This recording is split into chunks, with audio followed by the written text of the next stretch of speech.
Bom, dando procedimento, o que foi o integralismo, gente? Nós vamos estudar agora dois movimentos. Atenção para a sigla.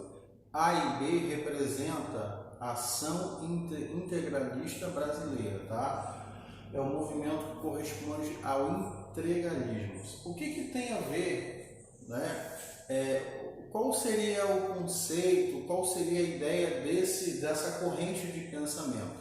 Bom, ele tinha como o líder intelectuais, escritores, tá? E o escritor Plínio Salgado. O que defendia esse movimento? Em 1932, Plínio Salgado e intelectuais e políticos lançaram um manifesto à nação expondo os principais pontos do integralismo. Quais eram os principais pontos deles?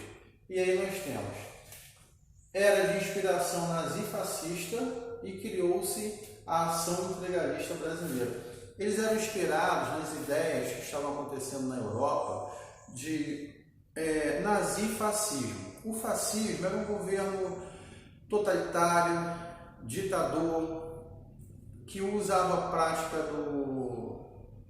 prática da tortura para defender os seus interesses, da perseguição, e não havia espaço para participação popular. Tudo era centralizado nas mãos de Hitler, né, como o exemplo que aconteceu na Alemanha, de Mussolini na Itália. Era uma ditadura e um poder centralizado. Havia características como perseguição a pessoas de outras etnias, pessoas de culturas diferentes, como aconteceu com a perseguição dos judeus, perseguição de ciganos, eslavos, homossexuais e por aí vai. Então o nazifascismo era um modelo que estava a todo vapor na Itália, na Alemanha, que tinha uma política também expansionista, principalmente a Alemanha, que era de expandir, conquistar outros territórios, e pôr em prática o grande plano de formar um império, né, comandado por Hitler e pelas nações aliadas adeptas do nazifascismo. Então vamos lá.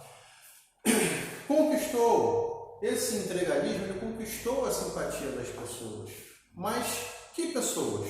A simpatia dos militares, dos comerciantes, né, da elite agrária do Brasil, a classe média, e também dos empresários. Eram particularmente esses três grupos na sociedade que estavam interessados no integralismo.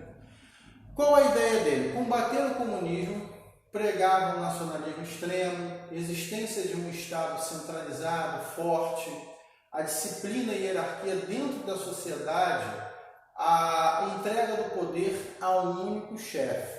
Repare que era isso que estava acontecendo. E era isso que estava caminhando para acontecer em 1977, com o início da ditadura de Getúlio, tá bom? Os integralistas eram submetidos a uma rígida disciplina, eles vestiam um uniforme com camisas verdes, desfilavam pelas ruas com uma tropa militar gritando a saudação Tupi Anue, que representava você, meu parente. Ou seja, tinha que ter um apelo de proximidade para a formação de grupo, da mesma forma como os comunistas usavam o termo camarada, ou seja, um termo que une as pessoas em torno de um objetivo único, né? Tratando as pessoas todos como iguais, irmãos da mesma causa.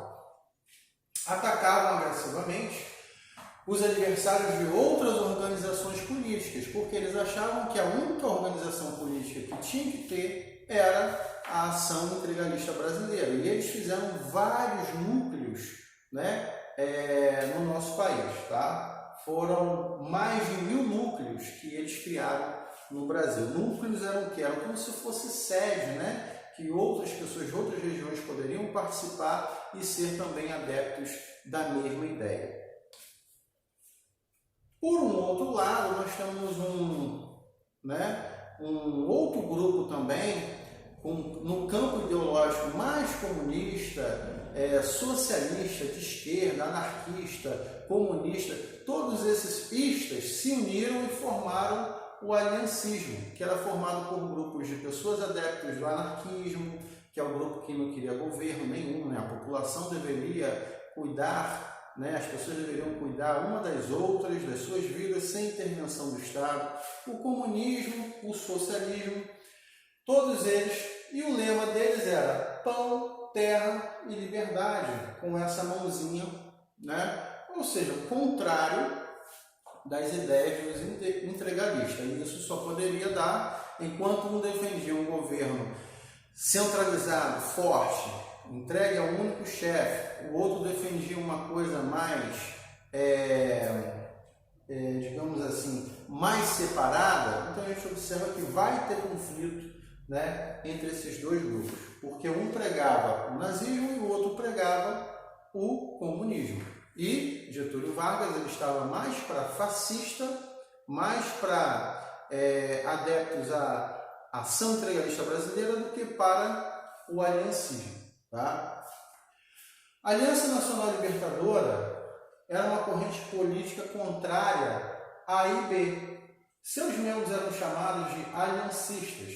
Reunia vários grupos de várias tendências socialistas, anarquistas, comunistas no mesmo grupo.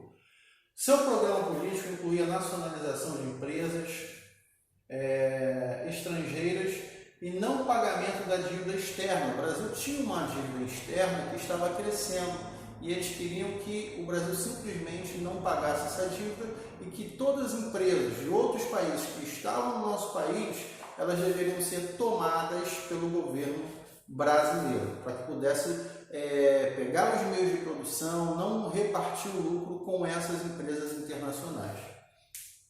Seria mais ou menos eu pegar uma sede de uma empresa automobilística, vou dar um exemplo de uma Renault, né, e tomar a força para que essa empresa seja totalmente brasileira. Isso seria nacionalizar uma empresa, seria uma prática, né, de um governo comunista. Pagamento de reforma agrária, ou seja, as pessoas que não tinham terra teriam que ter terras doadas pelo governo. Se um grande fazendeiro tivesse muitas terras, ele teria que dar uma parte dessas terras para as pessoas que não possuem terra, para que elas pudessem ter também uma condição de vida que reduzisse a desigualdade. Outro item, a garantia das liberdades individuais, ou seja, de você ouvir o que você quiser, ir aonde você quiser e votar em quem você quiser.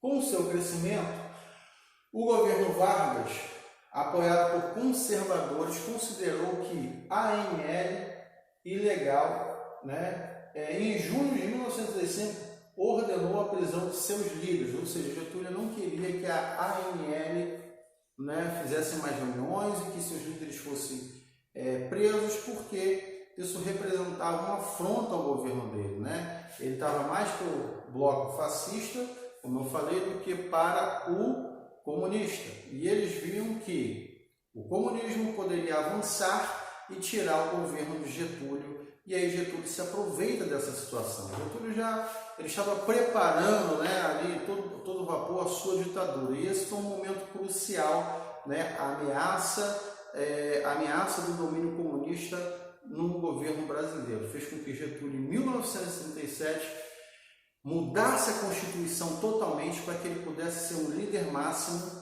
sem a votação popular. E aí ele fica de 37 até 1945, embora o governo dele não tenha de tudo não sido aproveitado. Muita coisa aconteceu, como a legislação trabalhista, uma reforma no sentido do eleitoral, como eu já falei, né?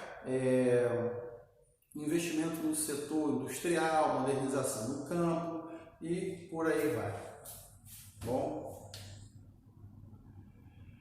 no próximo bloco iremos falar sobre a intentona comunista de 1935, tá bom, gente?